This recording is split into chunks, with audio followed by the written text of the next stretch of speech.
the normal hour after the formal presentation. So if that's the case, that's fine. If you guys want to go a little longer, that's fine as well, depending on how many people want to talk. I just kind of want to get everybody's opinion on the last couple of days over the weekend, today's activities. So much has gone on, lots of information out there, lots of questions about how to process the information. So just kind of want to get input from everybody. If you guys have some questions, we do have resources that I can take notes and try to find answers to any questions that we have. So without any further ado, I don't know if you guys, I just saw Gordon Sather noted that Cecile Richards, the former Planned Parenthood president, has died. Probably didn't want to live through another Trump presidency and see all of her great work. Huh? Was it by natural causes or do you know? It just says that she died. He just cut and pasted so there's no actual link to the article, so I do not know. But anyway, oh my God, was that Trump in a cowboy hat? John Rich just posted, well, it was maybe it was last night that he posted it. He has a picture of Trump on his profile with a cowboy hat on. That's hysterical. Totally hysterical. Oh my God. Yes. Okay. So, I see my buddy Snow is here. Thank you for joining us. And cousin It, let's get her into the co-host. Let's get SR71 up here on a speaker. Who else is going to come up and talk to us today? You guys need to be brave. I hear all of you guys tell me in the feedback that you listen every day, but I don't see the people that say they listen every day come up and talk to us. I'd like to get more of you guys up here talking to us so that we can get your feedback, because basically this show is about you guys, and you have done such an amazing job, especially the Seaweed Sally. Man, that girl goes to town when it comes to reposting stuff. She's amazing. Crazy amazing. So lots of good work here. I see Jameson Haygood has been very active in interfacing as well. So Regina, who I love corresponding with. And since we do have a lot of new followers, I thought it necessary today to kind of go over the ground rules, because obviously, as y'all can see from some of the most recent interaction, the stuff we post isn't for everybody. Some people are just not going to be able to handle the truth. And I will work with them, but when I give you, 4 pages of factual data, and the only thing that you can do is come back and tell me that I'm a communist sympathizer and not refute anything, you're going to get blocked. Those are just kind of the rules of engagement. I will entertain anybody's ignorance, because up until a couple of years ago, I was very ignorant about all of this. And ignorance simply means a lack of information. You don't have the knowledge because you never came across something. You can't be expected to know things that you've never actually encountered. So when someone gives you the facts and you then on purpose decide that you don't give a shit about the facts and you're not even going to do any research to validate the person's information, you're just going to come back and call them names. You're not at the level that needs to be in this discussion, and I'm not going to waste my time with you. So I will mute you, or I will block you, one of the two. We're here for people who genuinely have questions and literally can't believe their government is doing this, but are willing to do their own research and form their own opinions. I have never expected everybody to agree with me. Y'all can see in my interactions with people on a daily basis that there are intellectual conversations to be had about some of the finer details and what they mean. And I'll engage in that all day long because we all learn from that. And it's through that engagement that you really learn more about what your own opinion is because people challenge what your assumptions in forming that opinion are. And I love that. It's very stimulating intellectually. It makes you go back and do a little bit more research on how you formed your opinion. What I can't tolerate is someone who, regardless of how many facts you throw at them, just basically resort to the name calling. So that's not going to cut it in our little tiny little piece of X because we basically are here to learn from each other. And I just appreciate you guys all being here. So y'all still aren't asking for mics. Where did SR71 go? Can he come up? Bridget, what was your takeaway from the inauguration? Oh my God, there's just so much. Well, okay, I made notes. Hang on, I gotta grab my notes. Oh my God, Bridget made notes. No, I'm a nerd. I can't help it. Oh, my girl after my own heart. I love it. There was a few things. A lot of people brought up. Okay, a lot of people brought up the thing that he didn't have his hand on his Bible on when it happened, and Melania was late, and the whole thing was late. But now there's a lot of people that can get so distracted by the microscopic things, my opinion, and I could be wrong, and I'm good with that. But here's a fun fact. Fun fact is Obama actually had to redo both of his swearing in. He did it in a private ceremony afterwards because he botched it up both times. And it is a ceremony. It is not a necessity for them to become president, from what I understand. But one of the other things that there were 2 or 3 things that really hit me in his speech afterwards, and that was he's using the Alien Enemies Act of 1798 to deal with the immigration. From what I understand, that actually puts us as if we are in a state of war, from what I read it, which is just not a bad thing, because then there are certain leeways, which is the reason why they're using it to export all of these illegal immigrants. The fact that they named. Okay, hold on, Bridget. Let's talk about that for just a second. Okay. Now, what's extremely important for you guys to understand by invoking that is that basically declares the people here in a not technically equal, but similar status as an enemy combatant type arrangement, right? A hostile force. Of course, which some of them are, literally that, but it basically classifies them all as that. Now, the thing that they've been leading up to throughout all of this talk with Tom Homan is arresting anyone that is enabling or protecting or harboring these people, because under that statute, you are then doing the same thing as harboring an enemy combatant. So that is huge. Go ahead. And that, again, it totally changes everything about what they can do. And I just thought that was brilliant.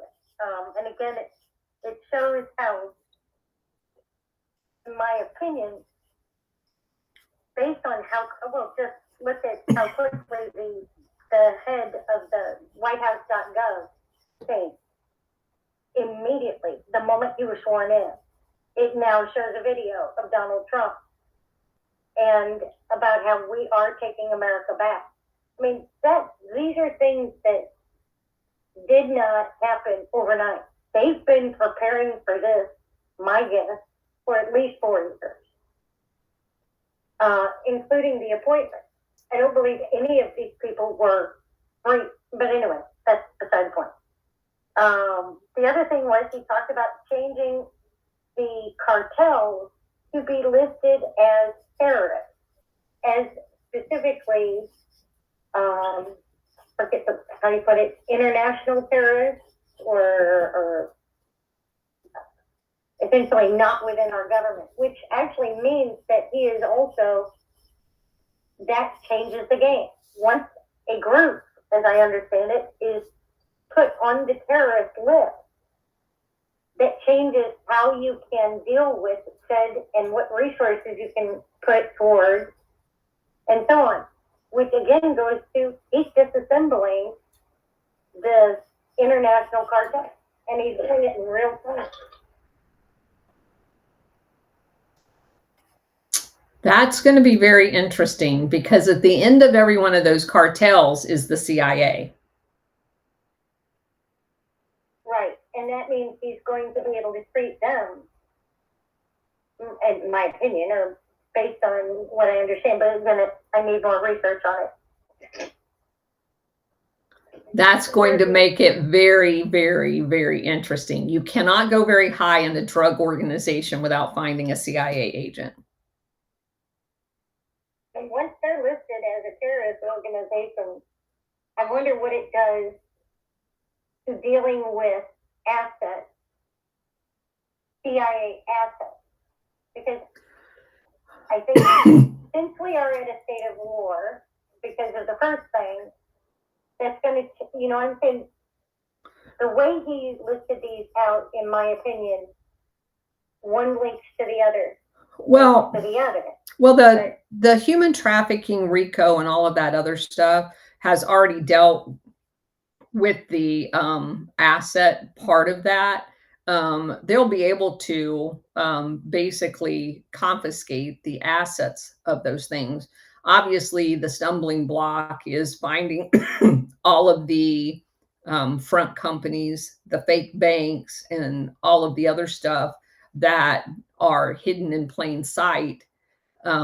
So we have to assume at this point that the mapping of these organizations has gone on, and they know where they're hiding. Go ahead, Bridget. The next thing is the external, of course, the External Revenue Service.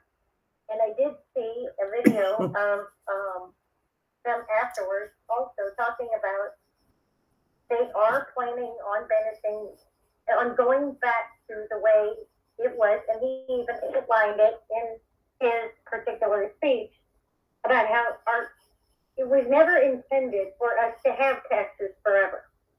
It was a temporary measure that was put in place, and that prior to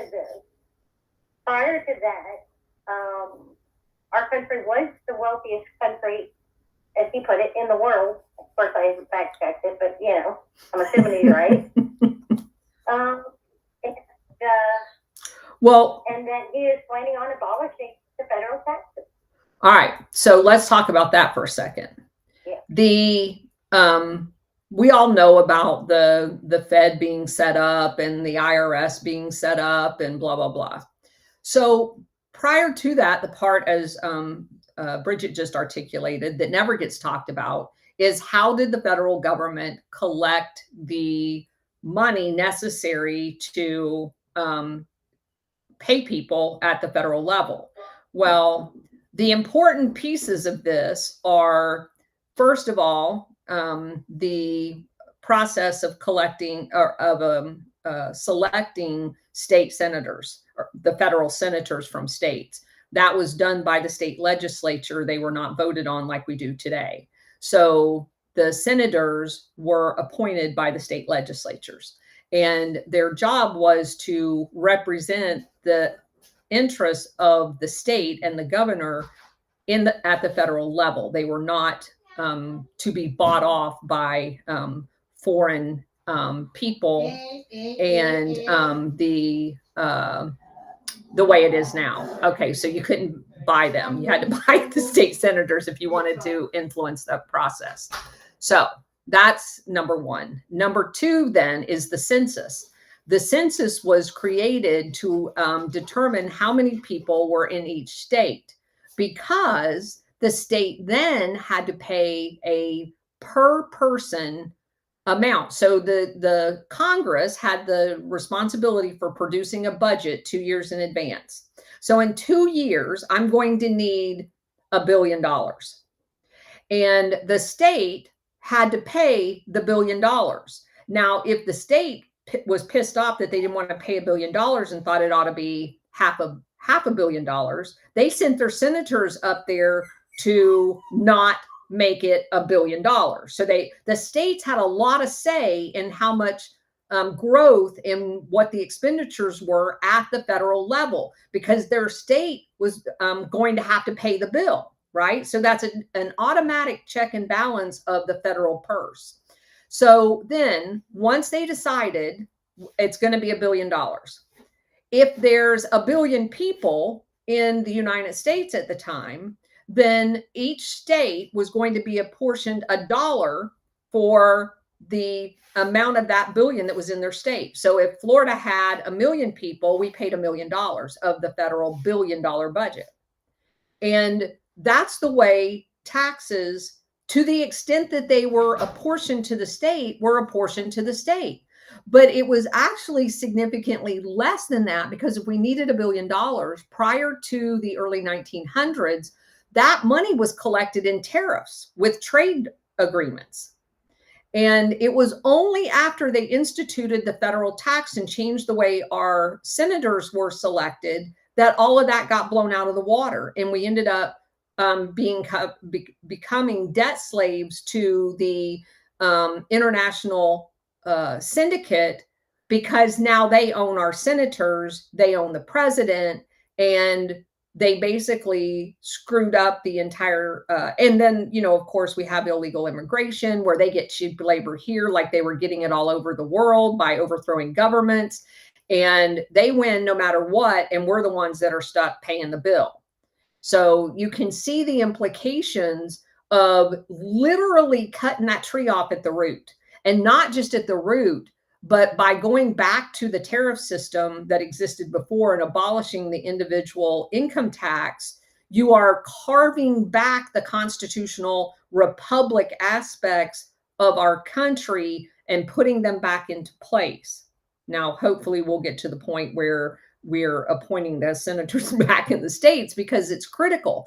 And that was the beauty of the census. So if they decided that there was 1 million people in Florida, and Florida was going to be on the dime for sending $1 million to the federal government, you can damn sure bet if there was a 200,000 illegals here, that the governor and the Congress in the local states or the state legislatures are going to do everything in their power to get them son of a bitches out of here and not count them in a census, because they're going to have to cough up another $200,000 to account for their heads. And so there would be no incentive to harbor quote unquote sanctuary people, because they cost you money. And you're not going to get legislation through your senators because they're appointed by the state legislature. So they don't serve you any benefit in bludgeoning out the House of Representatives with extra people to account for either, because you're not going to get it past the federal senators appointed by the legislatures. So there was no good way of sabotaging the system until they sabotaged the system through amendments. The actual constitutional republic, as it was constituted, kept all of this shit from happening. And it's only after they started doing amendments that they fucked it all up.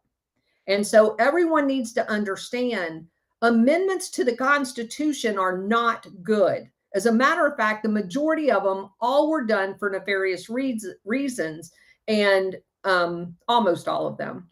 And there's very little to gain, and we lost our republic through the amendment process, in my opinion. All right, go ahead to your next one. And the next one was, of course, he's bringing in DOGE, which is removing a lot of the regulations, and it was amazing that they did have Mary in here who just instituted and showed the proof that it could be done in a controlled and quick manner, and actually in his country they are no longer in a deficit. So you see how these things are linked together. And one of back pay for the military, because the ones that were left are thrown out because of the vaccine mandate. In everything, you'll see also this common denominator. What he's doing, and it goes back to the 1776 theory, and not saying that everything is being reverted back, but he's just done several things that are going back to what our Constitution lined out and how our country was initially organized to work. So in a way, he comes at the Wayback Machine, in my opinion, in this whole speech. The fact that the DEI is going to be dead in the military immediately. That he's going, and that was one thing. He said something about turning our military into an effective combating foreign enemy. And when he said that, now, again, not reading too much into it, but during the whole speech, he was facing forward, except for that moment. And during that moment, he turned around. And he was no longer talking to the Senate and the House. He was talking to the people in the group behind him. So something is definitely, he did not do that during the entire speech except for one. And it was when he was talking about turning our military against, protecting us against foreign enemies. The other thing was changing it back to Mount McKinley. Yep. And the other thing, when he talked about the hostage deal, again, not to put too much into little things, but recognizing certain things that do matter. When he mentioned the fact that the hostages were released, everyone stood up, even Biden, even Kamala, but you know who didn't? Bush and his wife. And that speaks volumes. It was, to me, kind of a tip of the hand on the alliances. We'll just leave it there. Did you see the video of that somebody had their camera focused specifically on Bush for a significant amount of time? His eyes are darting around and he looked very nervous. Or stoned. That's just my opinion, but okay, go ahead. Yeah, I mean, well. Did you have any more? Just China in the Panama Canal. He specifically named why. Before he'd been alluding, now he's finally saying it. I still have a problem with whoever's feeding him the facts on the Panama Canal because he's dead wrong. I'd like to know where he's getting his facts because they're wrong. Right. I agree with that, actually. And everything he's been saying, that's the most annoying to me right now. I mean, I understand if in the treaty, the only real treaty, which was the second one, the first one, Panama never signed. The Americas just told them what was going to happen because they stole it from Colombia and said, hey, here, we're going to make you a country and we're going to own it. So they didn't own the Panama Canal, the actual treaty that the Americans signed, and didn't even care if the Panama people signed it, and they didn't sign it. Said that we were going to lease the property from them. We got the margins on each side so we could build the military bases to protect it. And then we used those military bases to attack all of Latin America. Not acknowledging what we did there, to me, is disingenuous, number one. Number two, The original renegotiation of that treaty started during the Johnson administration. It went through the Johnson, Nixon, Ford. They all worked on it. Jimmy Carter signed it at the beginning of his presidency, like within the first couple of months. He didn't obviously even have enough time to do it. It was a holdover from Ford's administration, which did kind of the yeoman's work on getting both of them to agree on a treaty. And that was the treaty that they both signed. It is the only treaty that they both signed. We did not lose 35,000 people. We only lost in single digit thousands, like maybe 5,000. The rest of the people that died, some 25,000 people that died, were French slaves that did the 40% of the really hard work at the beginning of the project before we took it over, thanks to Solomon and Cromwell and John Foster Dulles. So I just really don't like selling a story that's basically fictitious in order to justify any future action, because the actual treaty says that if we are not being treated fairly, that we do have recourse in the treaty. And our military is to be provided the highest priority going through there. That's in the treaty. And so use the treaty that we agreed on to exercise your grievance rights, and don't get up in front of the American people and act like we're going to be an imperialist power again and say we're going to take the shit back that never belonged to us, because it didn't. Anyway, Guru, go ahead. All right. Good afternoon, people. How are you? Good morning from Australia at 8:15 a.m. We've woken up to you guys being pretty happy about things that have gone down. What I would like, Colonel, is a few of you Americans' thoughts on where do us plebs stand? Where's Australia, Great Britain, Canada? Where do the other Western countries stand now? What do we need to do? Is there any help coming for us, or is this the moment that the world wakes up and each country individually, with no leaders, obviously in Australia, no one to take us anywhere except the people? What goes now? What are your opinions on that, Colonel, if I could ask that question? But don't you think it has to come from Australians, Guru? Us coming to... Yes, I do. Yeah. I've been telling them for a bloody 3 years now, we've got to do it. We have no one in Australia. We have no Trump, no marketing figure. So it's got to come from the Australian people. But how do we see that happening, Colonel? We've got Stockholm syndrome over here, we're Havana syndrome.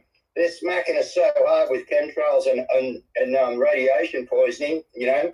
It's just incredible. So maybe that's... How do we do it? Maybe that is the answer. Maybe RFK Jr. getting in the Health and Human Services and exposing that stuff stops it. And it would have to stop it for everybody, because I think that we're behind a lot of the funding of that stuff.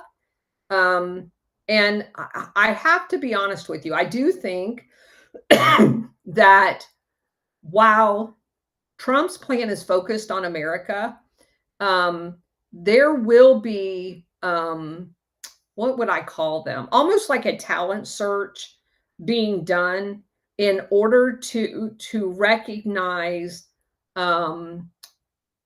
independent thought leaders in foreign countries in a good way, much like the Soros and those people did in a bad way.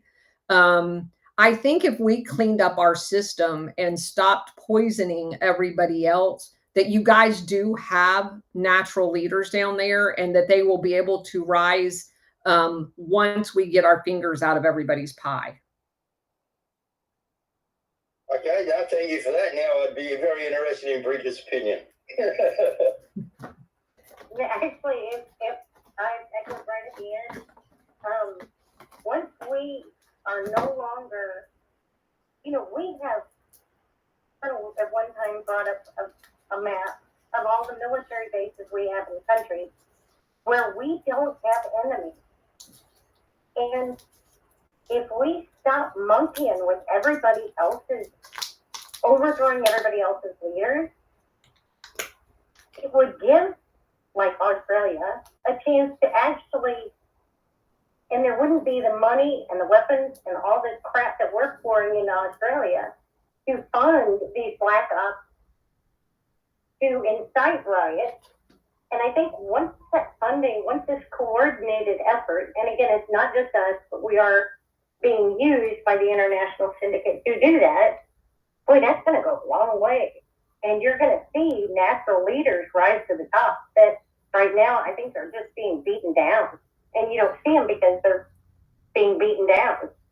But that's just effing. Go ahead, Cousinette. So the whole pardon thing, right? Now I know. Okay, so I'm gonna try to like not lose my shit.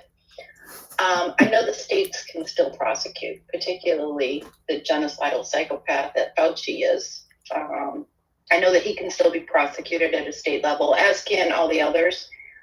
My question is Miley. Now, he accepted the pardon, which is essentially accepting his guilt, right? Millie? Yeah. So, dog, stop it. Now, he can still be court-martialed, right? No. What do you mean? No? No. The military, so like nothing from the military courts can happen to him if he's been pardoned? Not if he's gotten a presidential pardon. I have not seen the way it's worded. Was Biden the president, or is this a big movie? You know, was he the president? Well, I'm not speculating. I know there's a lot of people that believe that. Given the facts as we know them today, the answer to her question is no. If tomorrow we found out that the 2020 election was invalidated and Biden was never president, then none of the pardons stand. So there's always that possibility, but that would actually have to be revealed.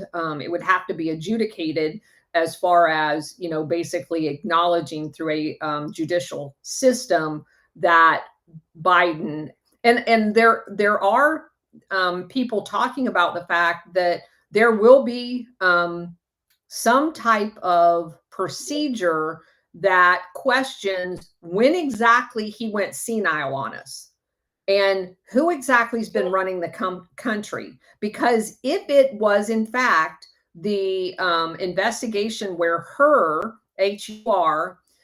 said that he declined prosecution of Biden and the crime family, because, and we know it wasn't because he can't charge Biden because he was the sitting president, but he referred charges to be pending at the end of that because he made a direct statement, which was very unusual and maybe very significant, that he was not cognitive able to stand trial, which again is not something a prosecutor would normally say, because that's something that has to again be adjudicated in a criminal court.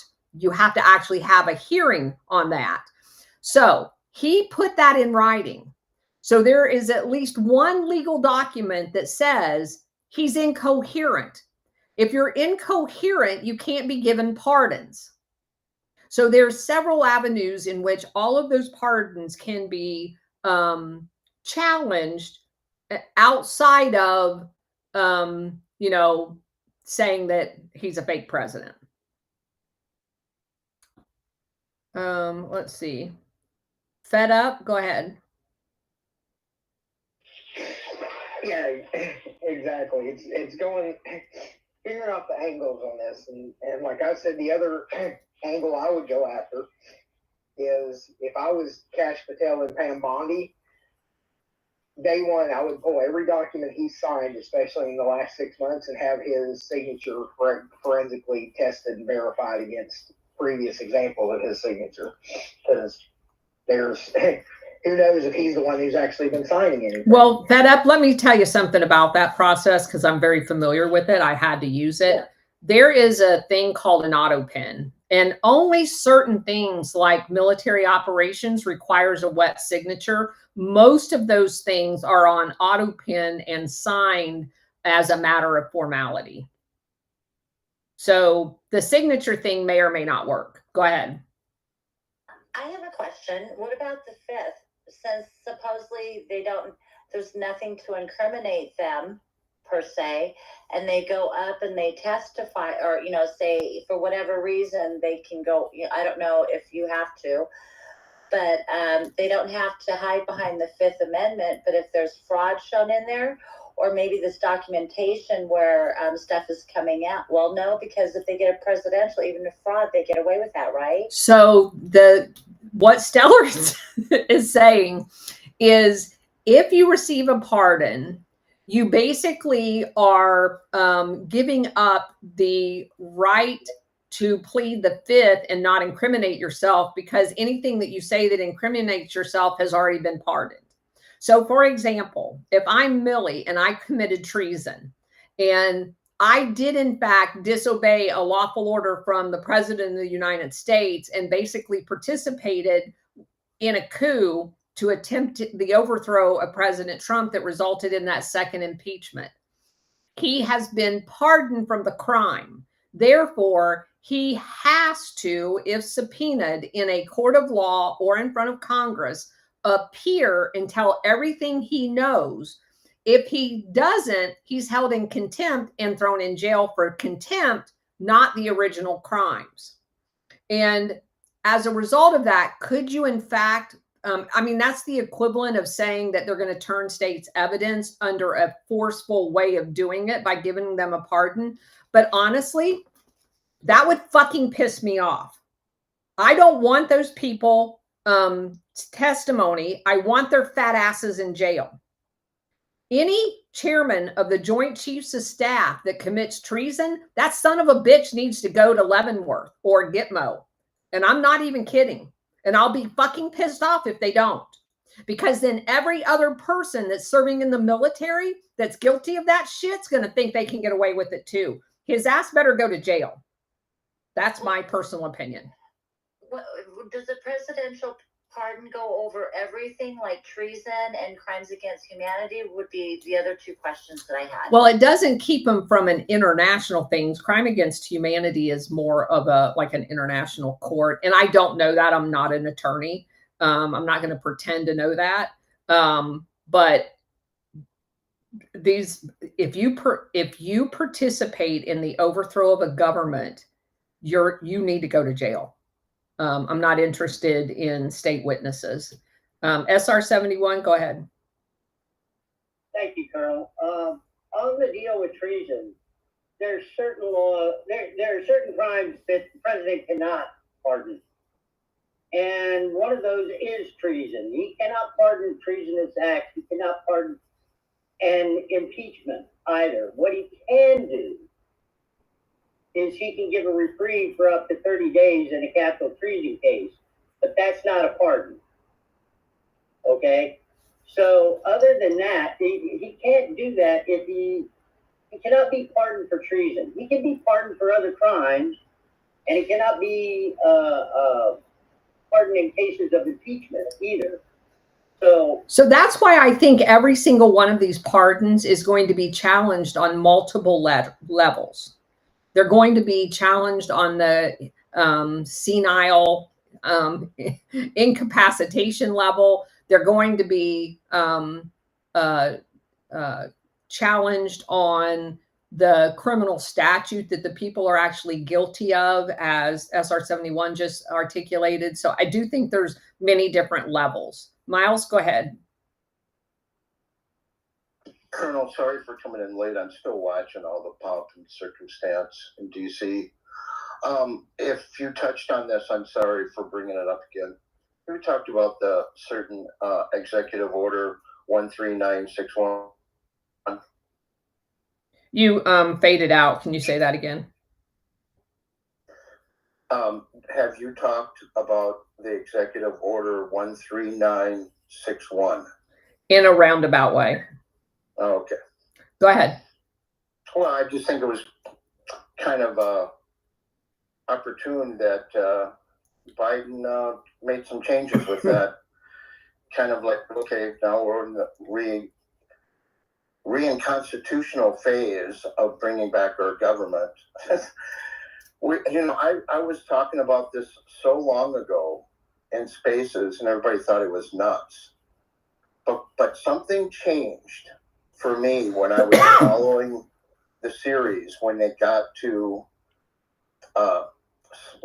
part 13 of devolution, I went, wait a minute, something's changing here.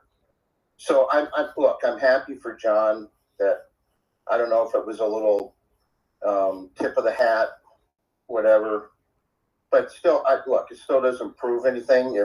If anything like that was done, which I know that it's real because I studied, when that was actually formed after World War II because of what happened in the Philippines. So it's a real thing, but I don't know if we'll ever know what exactly was put in place. But I think something was put in place after 2020 because it happened on December 7th. So let me explain to everyone what he's talking about. Under continuity of government, there are many different options that are contained in DoD directives that can be instituted if there is a threat to the stability of the federal government, like kind of the head of the snake type thing. And so if, for example, we get into a nuclear exchange and there is the real possibility of decapitation of our command and control structure, they will implement under emergency measures one of the forms of continuity of government, because there's several. There's ones that are actually not classified as far as the DoD directive in describing what they are, but there are a couple that are not even known to the public. And of the ones that are known, devolution, devolving the federal government, and for certain aspects of the federal government, the administration goes to regional heads in a chain of command for them to assume the responsibilities of those functions until the government is reconstituted. And again, it is one of many forms of continuity of government. Some of the other forms is just basically relocating to different pre-designated areas that are classified. Most of them are known now because of leaks and other things, but they are still locations like Site R and some of the other ones that are around the eastern seaboard. You also have the aircraft that's like a 747 that flies in from Offutt that gives you the survivability capability. So all of those things are exercised on an annual or semi-annual basis at the Pentagon. Every element of the Pentagon has to submit their annexes of the war plan for those things in the different scenarios. I worked on one while I was there when I worked in plans and programs. And you don't know anything about the entire plan. You know your little piece of the plan, and you're not allowed to know all of the rest. You just submit your shit based on the scenario they give you. And it's one of many, believe me. So with that in mind, Miles is talking about John Harold, who stumbled across several of the executive orders that Trump did during his administration, and he thought they looked a little weird. And so he did a lot of research. And for something that was new for him was the continuity of government and devolution. And he crafted a series of presentations that outlined the possibility that of the continuity of government options, you can create an argument that would suggest devolution actually occurred. Now, he will be the first to admit that he has no idea whether it did because it's classified, and it's likely, as Miles pointed out, never to be unclassified if it was actually used. And so there may or may not ever be any confirmation of it being used or not being used because, again, it's classified. But it is interesting to follow his series because it does teach you a lot about civics and how your government operates. Fed up? Yeah, a couple things. On the the treason part, I'm not sure where people keep getting this, that treason can't be pardoned. It has been pardoned before in the past. And some people say it's because it got moved to the military court, but pardons work in the military court. They're federal courts. Court martials can be pardoned. All this has been ruled on. So that stuff's not an angle to look at that. That's kind of ironclad. And the Supreme Court throughout its history has kind of held up the broad powers of the president. The only thing that he cannot impeach for federally is impeachment. And people have talked about the blanket pardons.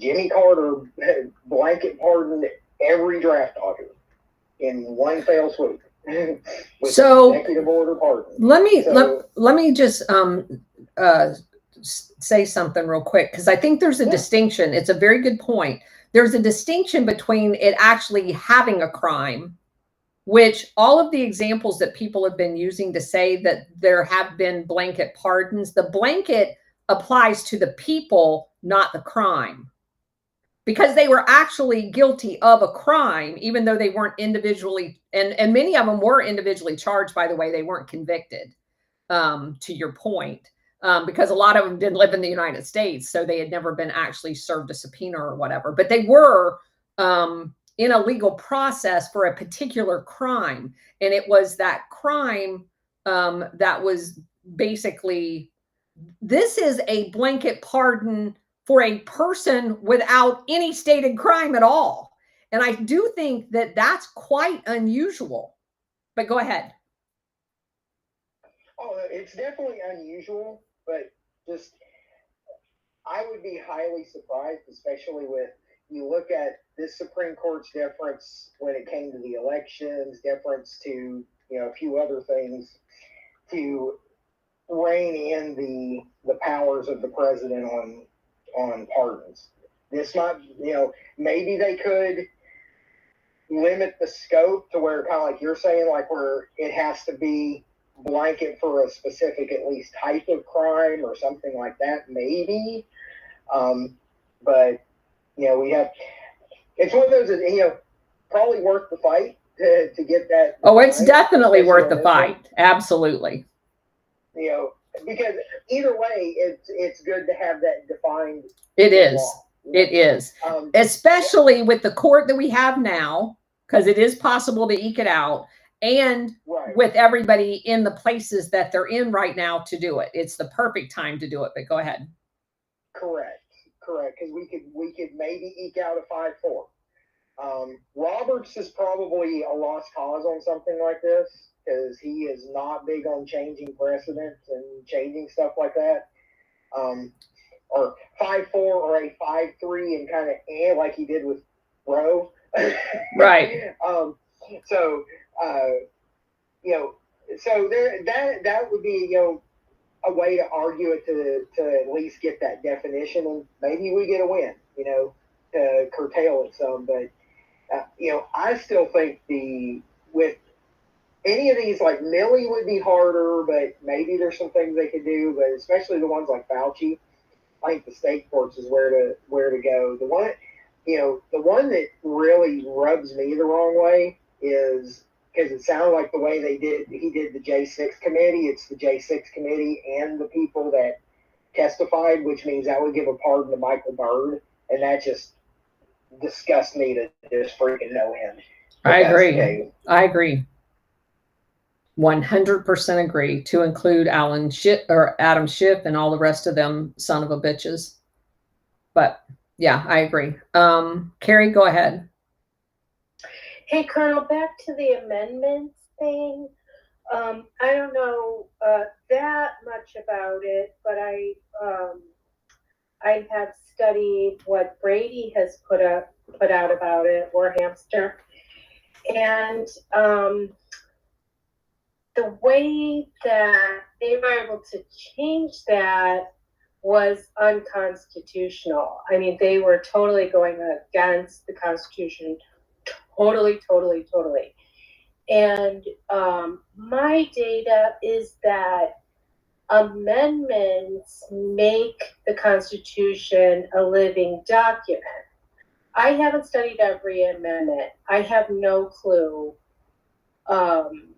whether they are working or not. I would love to do that.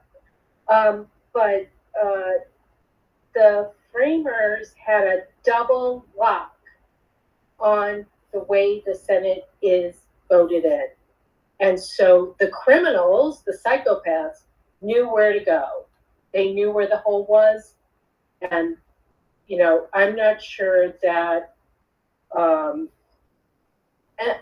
amendments are the enemy there. I think the criminals will just, you know, the international syndicate will try to find the holes. And the amendment process was the enemy of the people. Is a patch. You know what I mean? The amendment process, not the process itself, but amending the Constitution to remove its protection of the republic aspects was a problem. It is the amendment that destroyed the protection that we, the people, had. So. Well, I think they weren't allowed to make that amendment, but they did it anyway. There was a double lock on that. The way that they made that amendment was through Congress. This is Brady knows. I know, but it's not just that amendment. There are several, the birthright citizenship one. There are several amendments that have basically destroyed the very aspect of our republic that basically, in my opinion, needs to be thrown out. They need to be undone because it was a process to remove the shielding that was provided and the kind of it was just a chicken shit way of destroying the republic under the guise of doing something that they basically sold the people a bill of goods, and they were too stupid to realize what was going on. But again, that's my opinion. For you to talk about that, because I don't know all the amendments and how they fucked everything. For certain, I don't. Maybe well, just look at the birthright citizenship. That amendment specifically, if you read the documentation in the federal papers, that not the Federalist Papers, but every amendment has the justification recorded like in the Federal Register as to what the reasoning is behind doing it. That amendment was passed specifically to recognize African American children, because it specifically talks about people being brought here involuntarily. Their children who in slave states refused to look at them as citizens. The birthright citizenship came from the amendment that was to quote unquote clarify that their children were citizens because they were brought here involuntarily. And it went so far as to say that basically everybody else, to include people that were here like on diplomatic missions and stuff like that, their children born here were birthright citizenship was not conveyed to them. The only persons that covered was people whose children were brought here involuntarily. And that then has been bastardized into, because of a legal system that again fucked up by saying our legal system is no longer actually based on the Constitution. It's based on precedent. So all you have to do is get a shithead Supreme Court that goes against all of the constitutional things and set a quote unquote precedent, like Dred Scott, and you for the next time until like Roe versus Wade, but everybody knew that was an abomination. You have it for another 50 years until you get a Supreme Court with the balls to overchange it and create a new precedence. So again, they've just incrementally destroyed our republic, and are refusing to acknowledge that it is no longer functioning as a republic as it was originally intended. should be fairly obvious to everybody. We've got a bunch of crooks that are 90 years old sitting in Congress. It's very obvious our republic doesn't function the way it was intended to. Yeah, I totally agree. And I have one question to posit to you. How do you make it so important to the framers? How do you make this fucking document living? How do you do that? I would suggest to you that we don't need to make it living. The Constitution is the Constitution. The whole job of the House and Senate was to pass laws that provided for any new nuance to the basic intent within the confines of the Constitution. So the Constitution said our federal government has three functions. 3, defend against foreign enemies, provide for interstate and intrastate commerce, and make treaties, like foreign policy stuff. Those are the 3 things that they call out that we're supposed to be doing at the federal level. Provide for the common defense, do foreign relations, and settle disputes for trade between the states and between the US and other states. That's it. That's all they're allowed to do. And it also says that because it's an enumerated document, if it's not actually said that you do it, you don't do it. So if you actually looked at the things it said it was supposed to do, and you put a piece of tape with a Constitution on the wall, and these are the 3 things it says you're allowed to do, then put the entire organizational chart of the federal government on a wall, and you start like the Argentine president did. If it's not within those 3 things, you throw it in the trash. You throw it in the trash. You throw it in the trash, and you go down and disassemble the entire fucking federal government. Then you tell me what laws Congress needs to pass to make those 3 things work based on the original intent of the Constitution, which was basically, we're the people in power and you work for us. I would argue, other than a few tweaks along the way based on technology improvement or the creation of a new state or a country around the world or whatever, there's very little shit that the federal government is supposed to be doing on an annual basis. Their real job was to make a budget to do those 3 things and then take their fucking ass home. It wasn't meant to be a full-time job. It wasn't meant for them to live in Washington. That shit's all been created in the last 100 years since we created the federal income tax and the damn thing blew up. That's never the way Congress acted before. So this is a crazy, crazy place that we're at.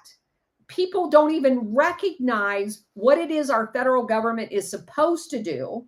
They don't recognize the fact that all of this shit has been glommed on. They're not supposed to be in healthcare. They're not supposed to be in flood insurance. They're not supposed to be in electrical co-ops. They're not supposed to be, we're sure as hell not supposed to be paying to put satellites up in the air. That's not our job. Those were jobs that were supposed to be done by corporations, and the corporations were the ones that were supposed to be taking the risk, and the government does not put their finger on the scale to help or prefer one versus the other. They innovate, and look at what it got us. I mean, look at all the innovation that got us, where the federal government was not involved in that shit. As soon as we started putting our fingers on the scale, everything got fucked up. And you have all of these oligarchs, because the fingers were always put on their scale.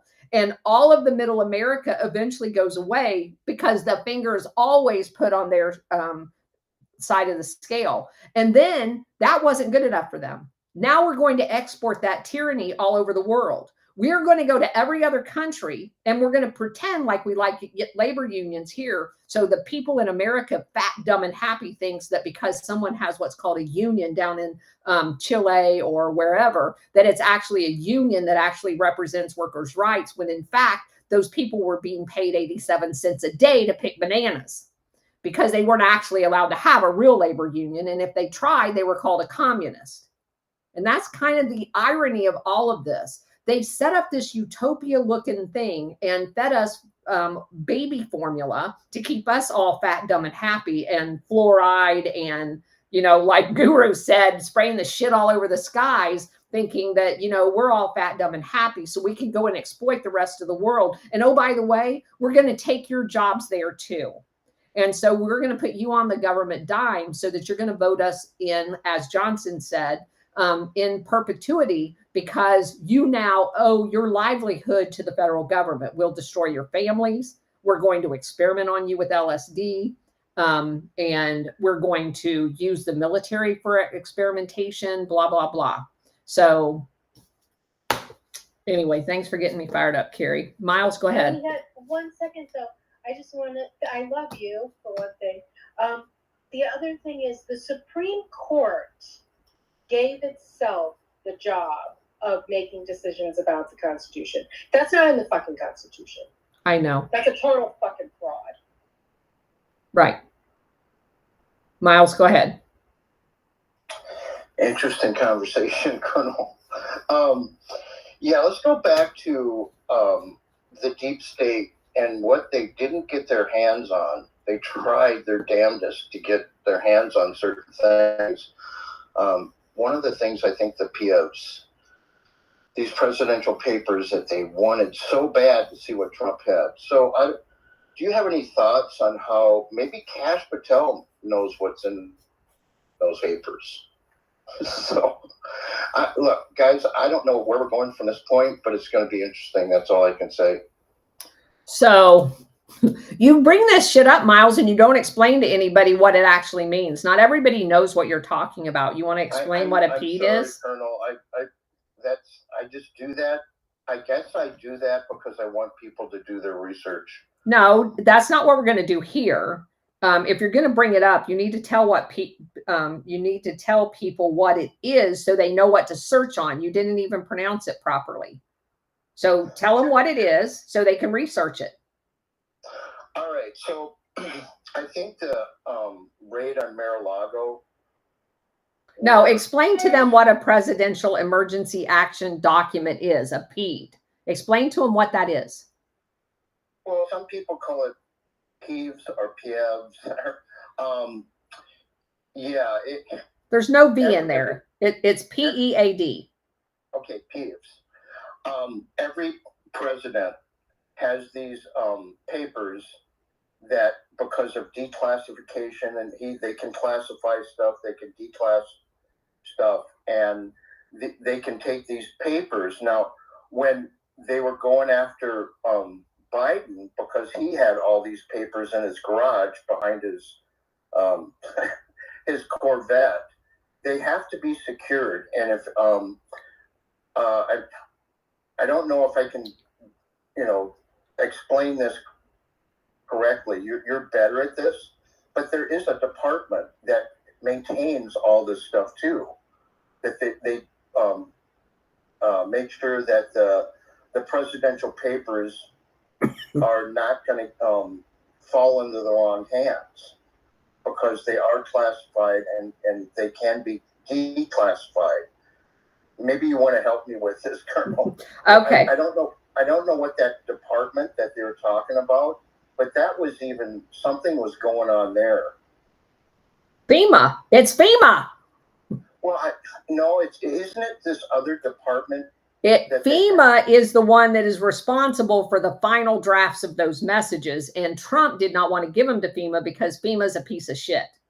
So there is a lot of controversy with this whole process because of that. He did not trust the internal. It's the same thing that Trump did not want to take any CIA. So most presidents get a daily brief. Trump said he didn't want a daily brief from the CIA because he knows they lied to him. So he was not going to be caught getting quote unquote intel that's bullshit, and then not act on the bullshit and let them do a false flag and come back and use that against him. So he refused the CIA briefings because the CIA briefings in the past had been used to set up presidents in order to coerce them into doing what they wanted them to do. So he headed that off. So he was very, very smart in some very, very strategic ways that most people don't even know exist. So the presidential emergency action document, as I just explained to you guys with a continuity of government scenarios, the president has a role in all of those scenarios. And I'm just going to use one, okay, to give you guys an example. It will help. So for all of the federal government, you have to have, based on scenarios, and let's just say scenario one was there's a bomb that goes off in the White House. Now, we know that there have been television programs and movies that articulated that, right? So it's not like I'm just making up stuff. So even though that was just made up shit, supposedly. Let's just say that's the scenario. We don't know temporarily whether the president survived or the vice president. Immediately, there are plans, part of continuity of government, on the shelf that you go in and you pull off the shelf that says status of president and vice president unknown. Here's the plan. Everybody goes to work. As it is discovered that maybe the vice president is alive, we're still not sure about the president. Maybe he's incapacitated. That's all planned out. We have a plan for everything. As part of that plan, the president has presidential emergency action documents that articulate what he wants done based on his preference on all of those scenarios. So let's move to another one. Let's move to the one where the president and vice president are fine, but something took out the majority of Congress. That's a federal emergency. There are plans in place because, of course, the Speaker of the House is the number 3. So that's a chain of command issue. And so now if you're under attack or something like that happened, now you're in a critical position where the president and the vice president have to be secured, blah, blah, blah. So he writes PEADS, P-E-A-D is what the acronym stands for, Presidential Emergency Action Documents. He writes them, and they are supposed to be on a final draft so that all he has to do is sign them. There's changes to laws that can be in there. There are messages that go out to everybody saying what he wants said based on that scenario. And there's a lot of scenarios, guys. That's not just, I'm just making that shit up out of thin air. There's lots of scenarios. And obviously some of these would have to be done on the fly because you're never going to be able to cover every scenario, but they do a lot of war planning on things like this. All right. So these documents and cover sheets, which is what that shit was laying all over the floor at Mar-a-Lago that Miles referenced. That's what they wanted it to look like anyway.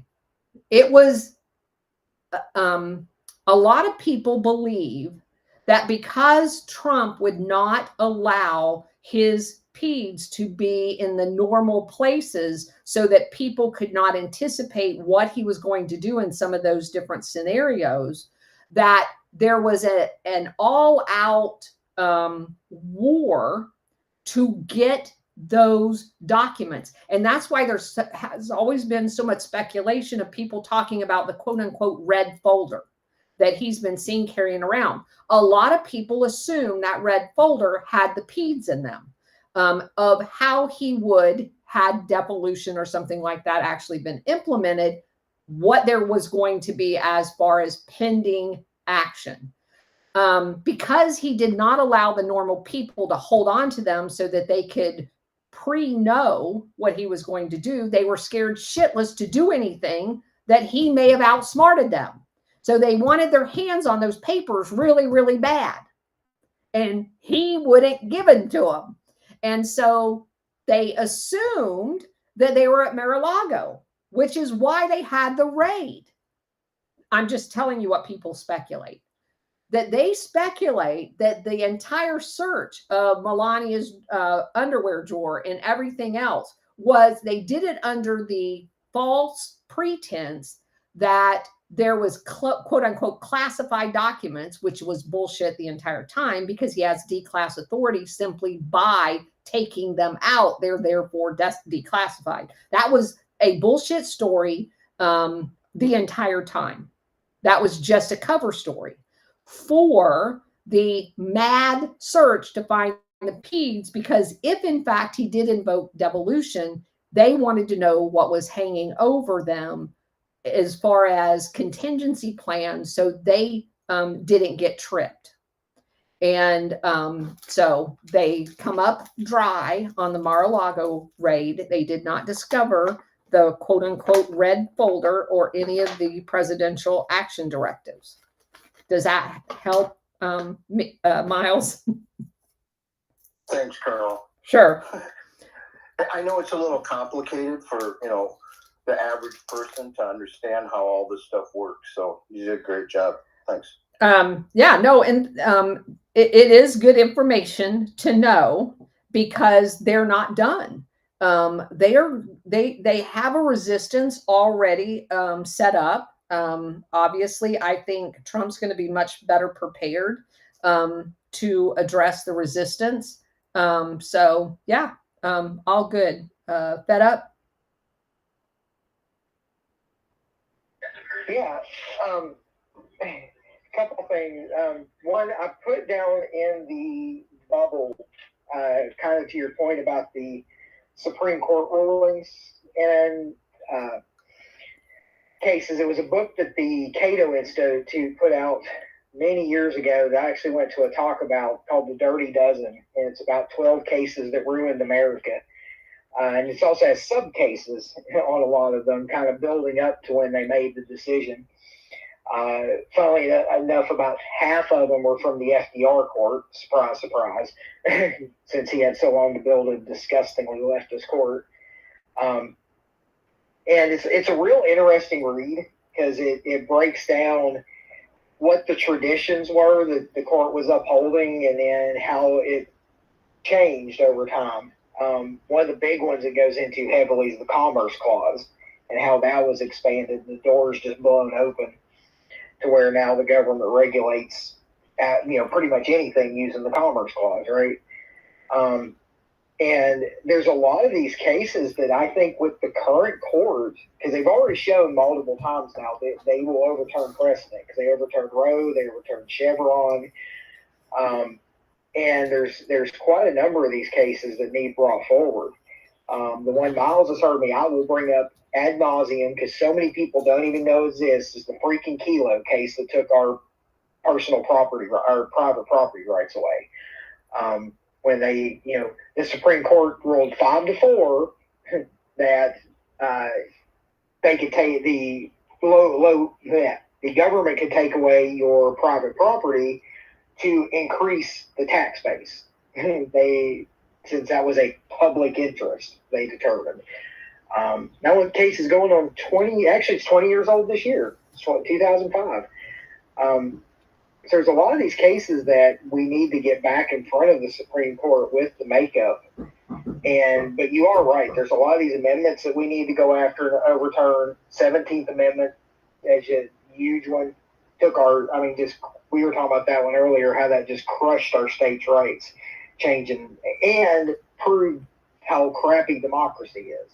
It's like, let's take our senators away from being the appointed representative of the state as they're supposed to be, and have them elected by a popularity contest.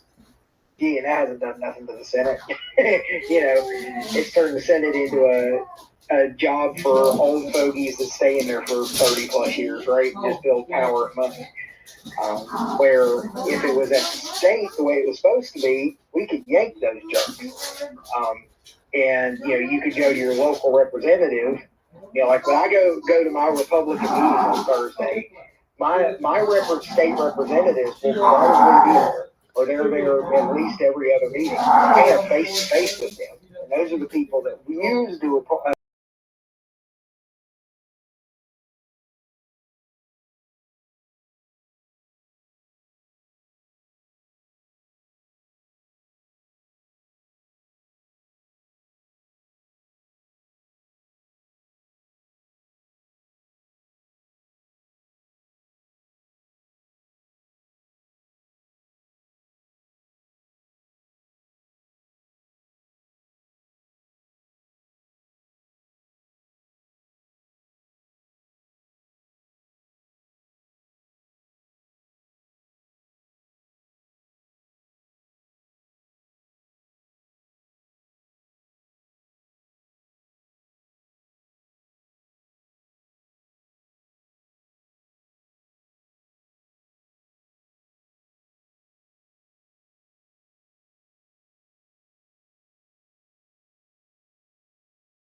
I appreciate that. I took today off just for you. I want you to know that. Thank you. You're welcome. I wouldn't have missed this show for the world. But what I'm looking at is there are a couple of other things that President Trump talks about in his speech. One of the things I want to say up front is for those who think that he is not prepared, inside of 2 hours that border was shut down. He's prepared. There is no doubt about it. Yeah, we're definitely seeing a completely different administration. I agree. Hitting the ground running. It's going to be completely phenomenal. So just FYI, guys, the reason why we had a minute of silence there is because the groomer lady's at the door bringing back the dogs, and my husband's having to pay her. And the schnauzer is very, very loud, and he really doesn't like it. If you guys see the post that I made of him being pissed off once he found out she was here and the other dog went first. If you haven't seen that picture, go look at it. It's hysterical. And so she was bringing him back in, and he was expressing how disgusted he was with having to get his hair cut. So and he does it very, very loudly. So anyway. Anyway, there's that. The other thing that he talked about that I loved right off the top.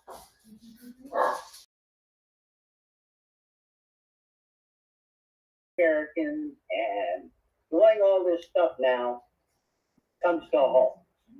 But when he also said that the cartels are now classified as terrorists, to me, that was a heads up to every end.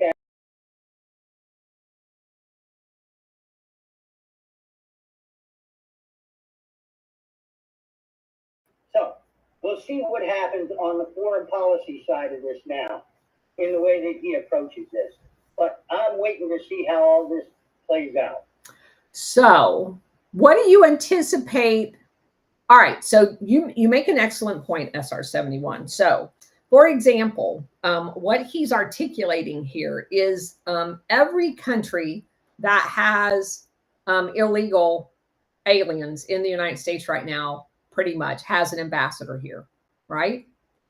And it's going to get real awkward real fast when we're trying to get rid of the illegal aliens with an embassy in Washington, D.C., and they try to say, yeah, we don't want them back. That's what you're talking about, right, SR71? That's part of it. Yeah. So that's going to be very, very interesting because then you have the trade issue. So all of the tariffs that Trump is talking about leveraging on all of these people, Well, do you think that he's going to stand for 1 second um, uh, for someone who, I don't know, like maybe Mexico, that depends on their almost their entire livelihood on the United States trade, not taking back illegal aliens? Um, the leverage there is huge, but obviously there's some downfalls to that too, because now you have this competitive network called BRICS out there where people have um, the ability to go elsewhere. Now, keep in mind, one of the things that we've learned that's been very, very important in the past is how our federal government um, manipulated free trade, right? Because you weren't allowed to free trade. You could only trade with us, the West. If you tried to trade with anybody they didn't like, you either got assassinated or overthrown. And you absolutely was never allowed to be neutral. So it's going to get very interesting under the guise of we are respecting other countries' freedom while walking a tightrope of saying you're going to take your illegal aliens back. And if you want to trade with us, which is why you have to have a large industrial base and the ability to manufacture stuff, because if you don't have exportable stuff and the stuff to maintain your own viability, if tomorrow people decided they didn't want to trade with us, if we had our own manufacturing, who gives a crap? You can make beneficial trade deals with people for resources, but you need to manufacture them here. So if we ever needed to, we could survive on our own. The dynamics that are going on is huge. Miles, go ahead. So I agree with you that I think they're hitting the ground running, but Trump also said that we're going to have a celebration, a year-long celebration. Now, I think in the first 100 days, a lot of things can be done. So I want to ask you your opinion. Do you think that we can make the general population feel that we can celebrate for our 250th because we can turn things around quickly? So that's an interesting point. First of all, we have to have something to celebrate. Right now, with the January 6th people still in jail and our judicial system destroyed and criminals being pardoned, there's not a lot to celebrate. So saying that we're going to have a year-long celebration and also doing under the radar all of the really tough stuff that needs to be done is going to be probably a Ringling Brothers juggling act that has never been seen before. So I do think it's kind of the carrot and stick that there's going to be a lot of crap done. And a lot of the crap getting done isn't going to be pleasant. But I think the homework has been done in order for people now to understand having 20 million illegal aliens in our country is not doable. And if at the same time you are promoting the good aspects of being American citizens and that there are rewards for being an American citizen over illegal aliens, I think that's the right balancing act. And God knows if anybody can do it, it's Trump. So he definitely has his work cut out for him. But for the most part, and let me tell you guys, I do think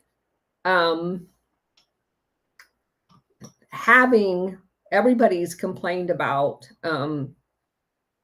the people that Trump has put in the Department of Education. I do think there's some irony if he actually does away with it to have the people that destroyed education be the ones in the federal positions responsible for getting rid of it.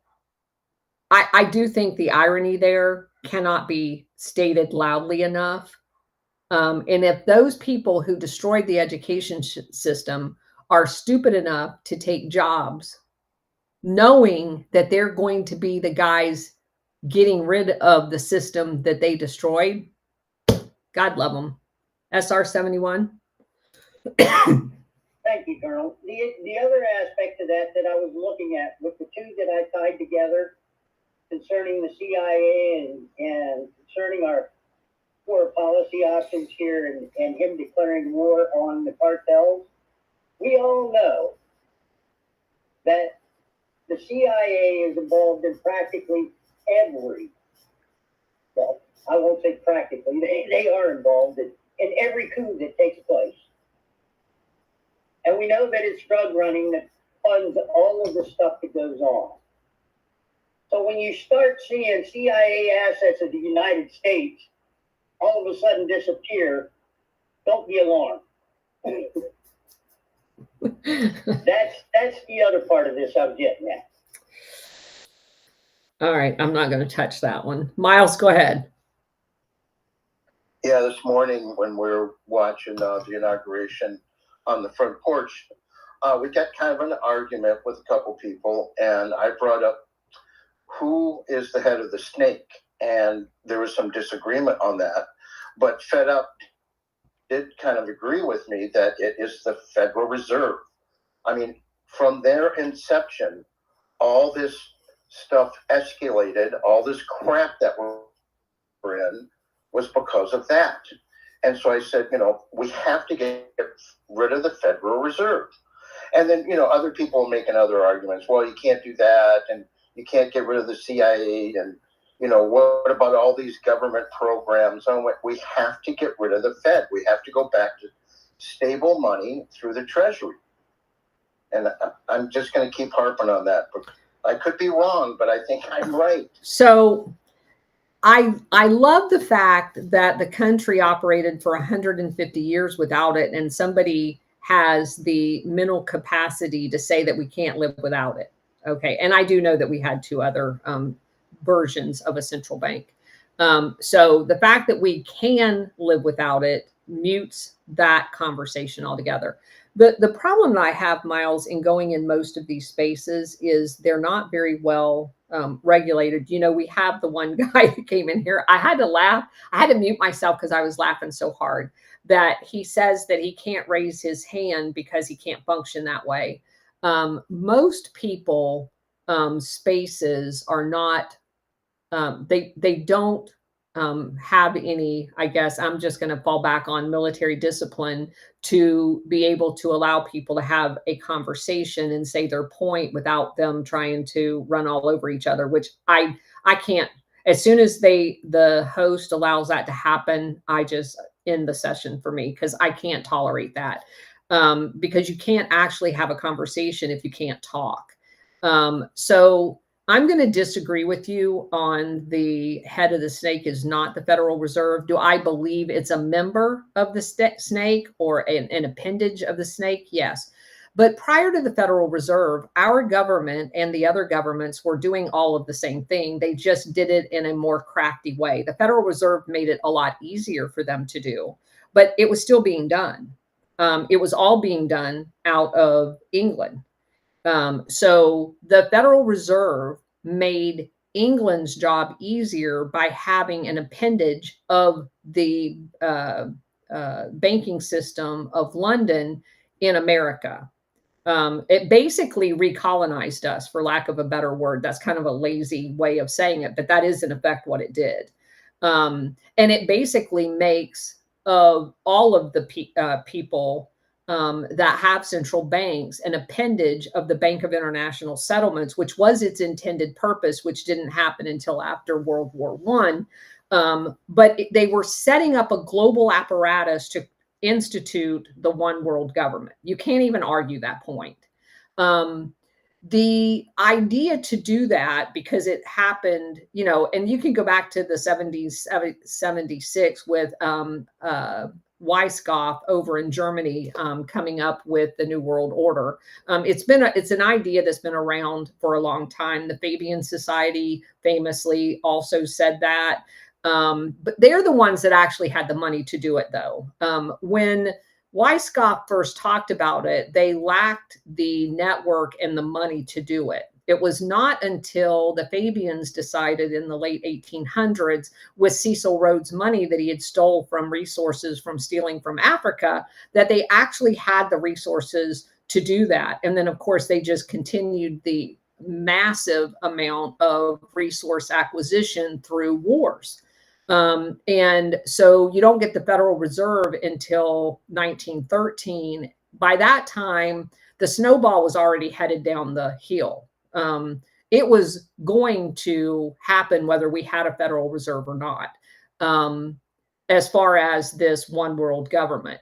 It would have been easier. They wouldn't have got as rich as quick, because that obviously, by paying them interest on fake money and stealing our wealth in the process, and then allowing them to orchestrate wars, they were still going to manipulate us. They manipulated us into World War One. So, and they bought off people like FDR and Woodrow Wilson, in order to get us into those wars. So we were always vulnerable because we were so successful. So I don't. I agree with you. But I didn't want to go back to Prussiagate. I'm not going back to Prussiagate. I'm going back to the Fabian Society and the fact that there was a stated one world government goal, and they set up the tactics and the infrastructure to do it at that point, because that's the same time that they created the Zionism arm of the movement. They basically was going to do a full out press. They even started with the stay behind concept, all of that stuff.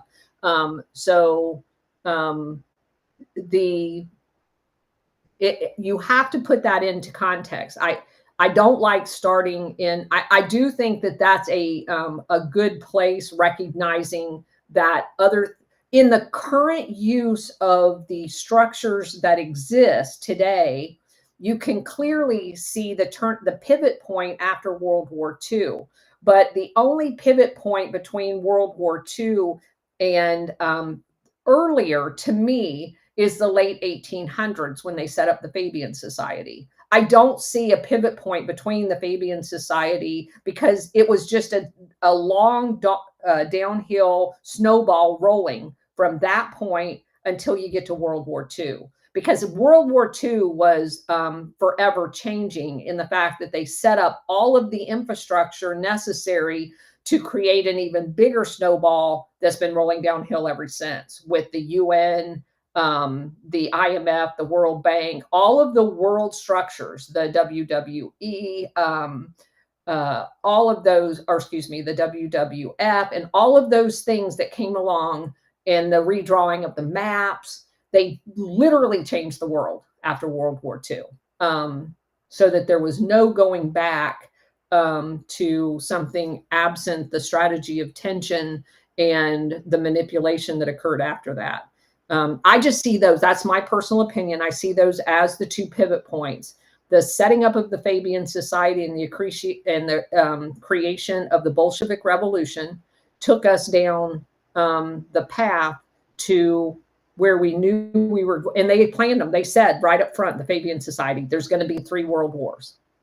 They were very clear, and that we're going to kill a whole bunch of people because they were all eugenicists. I see that as a clear pivot. I see World War II as the second major pivot in that gave it. I mean, it's like you're coasting downhill, and then all of a sudden you pop the clutch, and you're in like going 70 miles an hour then at World War II forward. Trump frog. Yeah, I'm here. That was a long answer, a very good one. I'm going to circle back. So got to listen to timing and the way that things are said and what Trump said yesterday. How quickly did crypto come up in his conversation? That was one of the first topics he brought up. If you don't think that's going after the Federal Reserve and going back to the Treasury and taking back our economy, I don't know why people aren't seeing that, because he brought that up so quickly, it kind of felt out of place, except for if you know what's going on, right? And Stellar's talked about it a lot and explained what's going on and what the banking systems are doing and what countries are doing. I think that part is going to be covered pretty quickly. He's the crypto president. They put a Bitcoin-friendly, even though I'm not a Bitcoin person, people need to learn the difference between Bitcoin and digital assets and actual utility. I think they'll use Bitcoin to liquidate our debt and then roll into the others. But I do think that one of our biggest threats is the Federal Reserve, and it's using the CIA. It's a combination, like Colonel Tanner said. I'll definitely agree with that, because it's a tool to blackmail and control people, and you can't have those things if you don't have both of them in conjunction.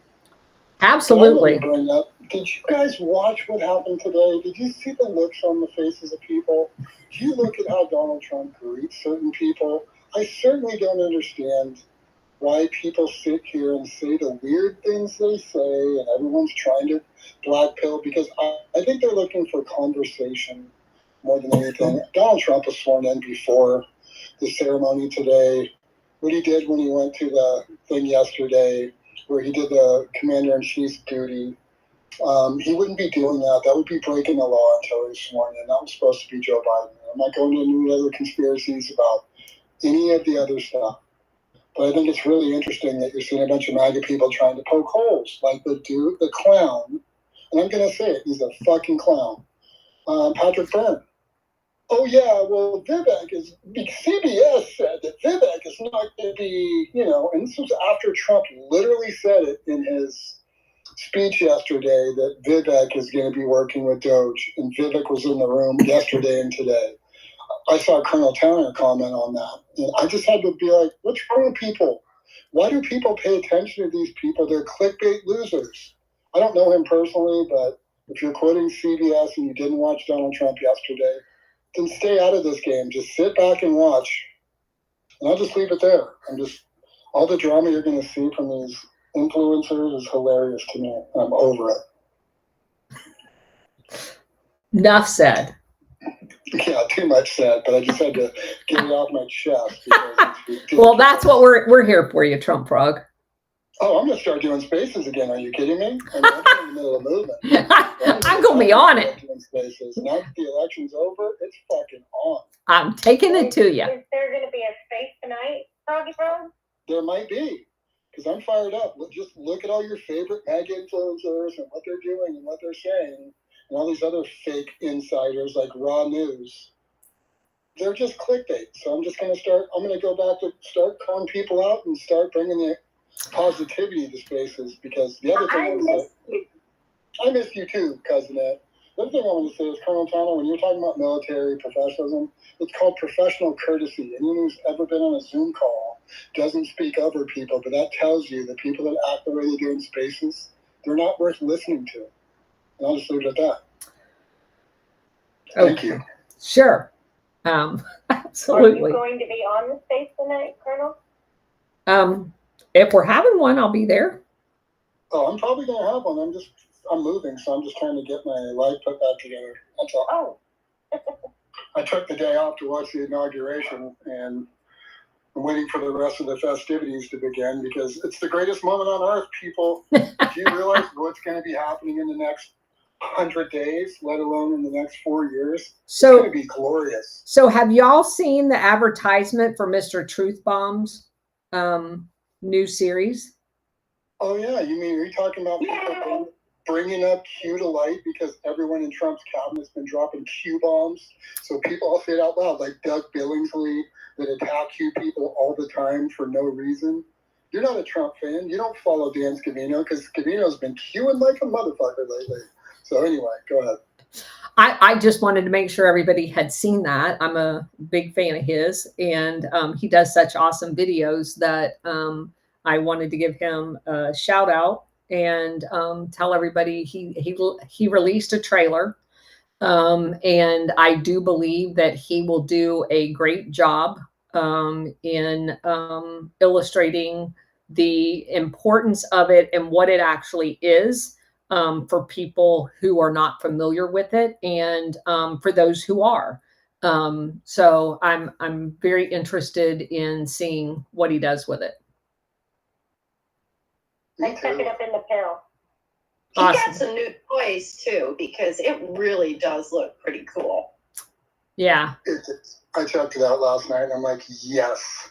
And for all those people that don't know, there's a bunch of spaces that I've done, and I'm not even self-promoting myself. We've been explaining what it is and not being these weird decoder people, but just explaining what the news is and what, if a drop happens, what it references. I can't wait for his to break down the story and history of how this all unfolded. It is a plan. You don't have what's happening right now and hit the ground running with who he picked if there wasn't a plan. Even General Flynn has been tweeting Q stuff. So he did reach out to me and say that after he got done with this project that he wanted to do a Gladio project as well. So that will be a very interesting occurrence if it ever does come to fruition. Bridget, go ahead. Okay, not going totally down the rabbit hole, but you know, when Trump, after Trump's speech, he went down and he gave another speech down for the people that weren't able to be inside the rotunda. And during that speech, he did say, you know, if he said, I forget how exactly specifically he said it, but it was something along the lines of he had planned on running for president. He said, well, you know, they approached him about 20 years ago and asked him to run. And he said, but I didn't until now, or until 2016. And anyway, he was alluding to a lot of different things in that speech. Again, not to make a lot out of a whole lot, because it doesn't matter. It really doesn't, in the long and the big and the short of it. But yeah, I agree strongly. There's too much detail, and this is such an elaborate and beautifully orchestrated thing that's going on right now that it couldn't have possibly been thrown together even in 4 years. It would have been difficult for him to have this pulled together the way it just seems to be going on already. And the woman from Planned Parenthood died of cancer, supposedly. And he alluded to the fact that that, you know, it may have been a good thing that he wasn't in office for the last 4 years, so people can see how messed up the country is. You can't tell people you got to show them. She's beautiful. I mean, Elena Haba, absolute dime. 17 hours to the inauguration. Who picks that number? I mean, there's so many. It's ridiculous from people in the inner circle. It's amazing. I'm just excited. We couldn't tell. Okay. Yeah, lots of popcorn does fry. Yes, and yesterday was National Popcorn Day. How ironic. Can't make it up. All right, everybody. I think we've kind of covered the important pieces. Thanks for everybody that participated. I appreciate you guys being part of this journey with all of us.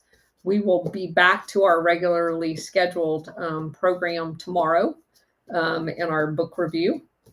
And stay tuned for, I've got a couple other shows towards the end of the week that I will talk about tomorrow once I get a couple of the other details worked out, some new people, because we thank, and I just cannot thank you guys enough. I did mention at the beginning of the show, for those of you who joined us late, several of the people that have been doing yeoman's work in reposting our post about Operation Gladio and about going through other people's feeds and finding things and putting at Colonel Towner so that I see it. I could not have done near what we have accomplished without each and every one of you for being here every day, reposting the spaces.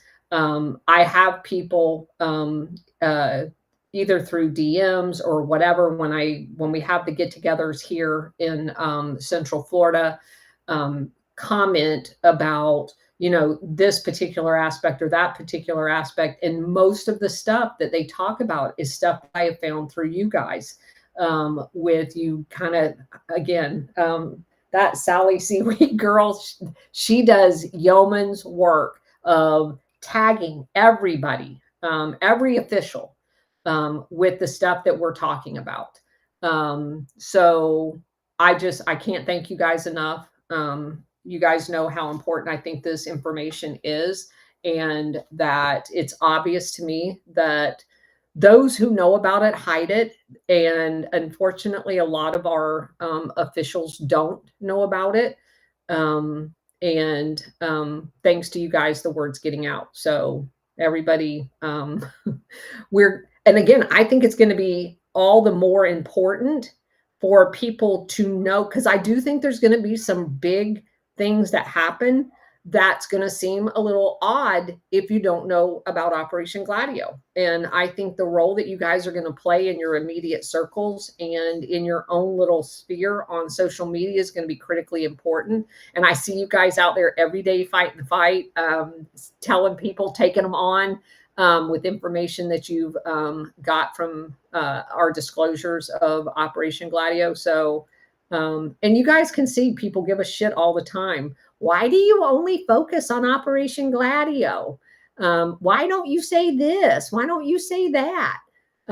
It's just beyond ridiculous. I think the hole of the rabbit hole of Operation Gladio is so huge that you could literally spend the rest of your life digging up all the details of it. And I am dead serious. If there was ever a declassification project, I honestly think that most people who don't understand Operation Gladio would totally not do a good job. And I'm not saying I'm the only one that knows that. Please don't misunderstand me. Hopefully everybody that he's putting in positions know this, but I know none of us do or did before we started talking about it for the most part. But I honestly don't think you would be able to understand the importance of some of the material that is classified without understanding Operation Gladio and why some of the things that would ordinarily appear kind of not important would be hugely significant if you understand how Operation Gladio works and who all was involved in it at what level. Because of all of the front companies, the fake banks, and all of that other stuff. If you go into the CIA thinking that all you have to do is take care of the agents that you have on your personnel file that's official agents, obviously that misses probably 99% of the network that's out there. And I'm not suggesting they don't know. Don't misunderstand me. But there is so much to this, just like what we were just talking about. Bridget mentioned it, and a couple other people did about the cartels. The cartels all have a CIA tail to them, and it's very interesting if they actually do it. Saying you're going to do it's one thing, and God bless him. I love Trump. But he did say that he was going to declassify JFK and didn't do it. And he did say that he was going to identify people as terrorist organizations and didn't do it. So I need to see the actual action. And when it occurs, designating them as a terrorist organization is going to be freaking huge. So hopefully it does happen. And once you do that, anybody associated with that becomes an enemy combatant. And I did forward that clip of Lindsey Graham talking to Kavanaugh about the fact that if you are operating as an American citizen with an enemy combatant, you can, in fact, be tried as an enemy combatant, which would then preclude you from ever getting a pardon or anything else because you're an enemy combatant at that point. So, and the answer was the penalty for being an enemy combatant is treason. Yeah. And that's part of the video. Yeah, exactly. Cousin It? I forgot. I completely forgot. Oh, Trump has got everything, all the executive orders stacked up at the Capital One Arena. He hasn't gotten there yet, but that's what they're starting to stack all the executive orders onto the stage if anybody's interested. Cool. Does anybody know what time he's supposed to show up there? I have not heard. Carrie, go ahead. I got nothing. Yeah, I just wanted to point out that it's really interesting. I could hear you all day today. No breakups, nothing. Everything was clear. Well, that's interesting. Maybe it's because I'm not actually doing the book review talking about the CIA. Changing the name up. I'm telling you, we might just have to change the name up every week. Yeah, but then they won't be able to find the continuity of it if they're actually following by chapter. So I don't know. Anyway, all right. I'm out of here. I need to go eat. Thank you again, everybody, for being here. I appreciate it. Oh, Sharon, go ahead. Thanks, Colonel. President Ed and Bridget, President Trump is at the arena. They are having the parade indoors that they were supposed to have had outdoors. So they have the high schoolers, the fire departments, and everyone that was supposed to be in the parade is getting their parade indoors. That's it. Is the garbage truck there? I'm sorry, who? The garbage truck. Is the garbage truck there? I haven't seen the garbage truck yet. Well, shoot. It's not a parade without a garbage truck. It may be on display outside. I mean, they can get a Zamboni in there, so they might be able to get the garbage truck in there. And they get monster trucks in there too. So just saying. All right, guys. Have a good evening. We may do 8:15 if Trump Frog's in a place where he can break into his moving. And we will definitely be back here at 4 o'clock tomorrow. See you then. All right, let's see what we got over here. A pissed off vet. That sounds like me. Let's see. No room with the center floor filled with viewers. Oh, yeah, I've not seen any pictures. You can't drive the garbage truck around the outside. All right, let's see. Do you think Trump was prevented from declassifying certain subjects? You know, Donnie Vision, I don't know. Do I think that somebody provided him with advice not to do it and he followed that advice? I do think that's a legitimate, but again, I need to know why adults in America cannot be empowered with information about their government. The treating, it's like parents going through a divorce and deciding that they're not going to tell their children, or you adopting a baby and you telling the child, you don't tell the child that they're adopted until, you know, it leaks out at some point in the future and they're devastated. So I kind of liken this whole thing to that.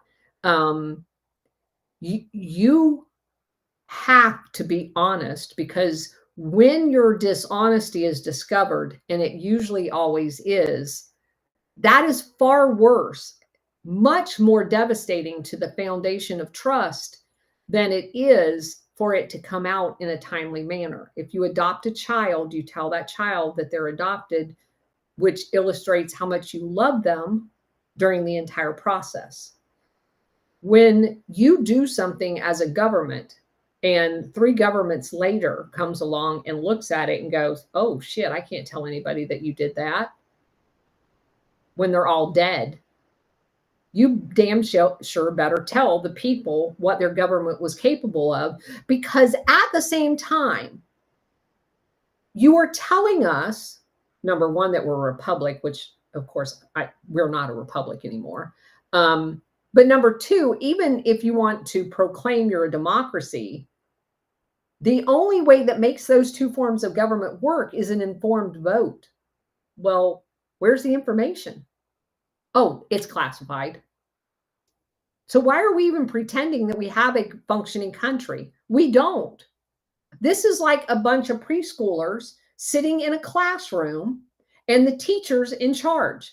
They will decide how much information you get and how much you don't get. Well, but if you want to sit in a classroom as an adult, I need all of the information if you want me to cast an informed vote. I'm not casting an informed vote absent information. It's a partly informed vote. Because you know what? If I had the information from 1963 on that my fucking government had assassinated a president, I would get rid of the part of the government that assassinated the president.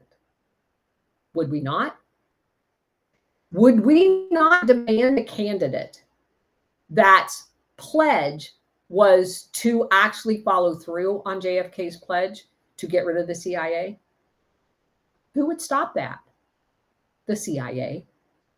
So almost by inference, you are protecting by not exposing. The exposure has to happen. Now, there may be some grand plan that I'm not aware of, and I'm sure there's plenty of them. But at the end of the day, if we're going to continue to pretend that we're in any way, shape, or form a republic, let alone a democracy, we actually have to have the information.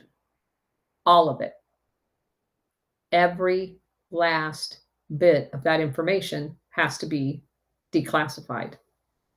So, hope that answers your question. Let's see. It's a black budget printer with a $1 trillion PR machine. That's Trey. Is that Trebig? That's a great way of saying it. That's exactly what it is.